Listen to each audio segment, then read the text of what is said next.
महाविकास आघाडी पालघर लोकसभेच्या उमेदवार भारती कांबळे यांचा उमेदवारी फॉर्म भरण्यासाठी आदित्य ठाकरे यांनी मोठे शक्तीप्रदर्शन करत अर्ज भरण्यात आला आहे। आम्ही स्वतः संविधान वाचवण्यासाठी लढत आहोत। भाजपा महाराष्ट्र विरोधी, लोकशाही विरोधी आणि संविधान विरोधी आहे असा आरोप स्वतः आदित्य ठाकरे यांनी केला आहे। 4 जूनला मी विजय मिरवणूक काढणार असंही आदित्य ठाकरे म्हणालेत। भाजपा हा महाराष्ट्र द्वेषी पक्ष, महाराष्ट्र विरोधी कारवाया होत असल्याने भाजपला एकही मत मिळणार आहे।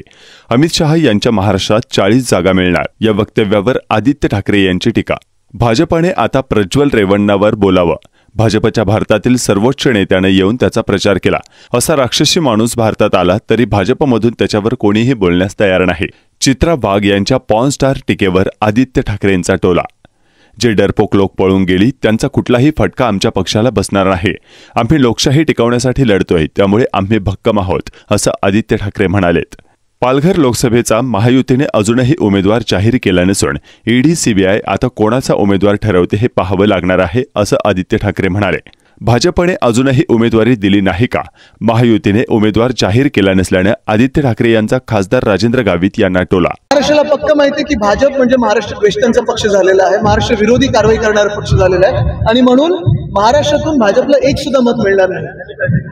चित्रा वाघ यांनी असा आरोप केलाय की उद्धव ठाकरे यांनी आपल्या जाहिरातीत फॉल्टचा वापर। मला वाटतं मी त्यांना काही उत्तर देणार नाही, पण भाजपने पहिलं ते प्रज्वल रेवण्णावर बोलावं, ज्यांच्यासाठी त्यांच्या सर्वोच्च नेत्यांनी येऊन प्रचार केला, त्यांना निवडणूक जिंकवण्याचा प्रयत्न चालू आहे तिथे आणि आता पळून गेलेत। भाजपने कुठेही अडवण्याचा प्रयत्न केला नाही, केंद्र सरकार हातात असून।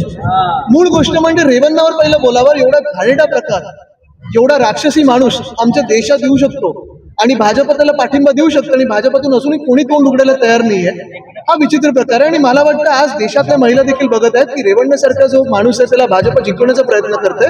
भाजपच्या राज्यात महिला सुरक्षित नाहीये। पालघर लोकसभा विधानसभा खरं तर शिवसेनेचा बालेकिल्ला समजला जातोय। सध्या जी पक्षफुटी झालेली आहे त्याचा कुठेतरी फटका आपल्याला बसला कुठे नाही। जे गद्दार होते, जे डरपोक लोक होते ते पळून गेले। आज आपण बघतोय ते भुसारा साहेब आहेत, निकोलेजी आहेत, आम्ही सगळेच एकत्र काम करत आहोत आणि देशाच्या संविधानाच्या रक्षणासाठी आम्ही काम करत आहोत। सीपीएमचा किती फायदा होईल या सगळ्या? बघा, सगळीकडेच आम्ही सगळ्यांना एकत्र घेऊन चाललेलो आहोत, पण आज पहिला हेतू आमचा हाच आहे। पहिलं ध्येय हेच आहे की देशातलं संविधान, डॉक्टर बाबासाहेब आंबेडकरांनी जे संविधान लिहून दिलेलं ते भाजपला बदलायचं आणि ते आम्ही रक्षण त्याचं करणार। लोकशाही संपवायची भाजपला, ते आम्ही लोकशाही वाचवणार। सर महायुतीचा उमेदवार अजूनही पालघरमध्ये निश्चित नाही, काय अजूनही त्यांचं थोडं ठरवतात ईडी आयटी सीबीआय मधून कोण उमेदवार द्यायचा। तरी देखील आपण पाहिलं असेल महायुतीला आज महाराष्ट्रात उमेदवार सापडत नाहीयेत। मग गद्दार गँग मिंदेंची असो किंवा राष्ट्रवादीची असो, हेच कारण आहे, कारण प्रत्येकाला माहिती आहे की महाराष्ट्र द्वेष ते भाजप त्यांच्या सोबत कोणी राहणार नाही। इथले खासदार खरं तर आपला पक्ष सोडून शिंदे गटात सामील झाले होते, कुठेतरी त्यांची नाचक्की झालेली पाहायला मिळते। आता काय तिकीट मिळते की नाही भाजपकडून? थँक्यू।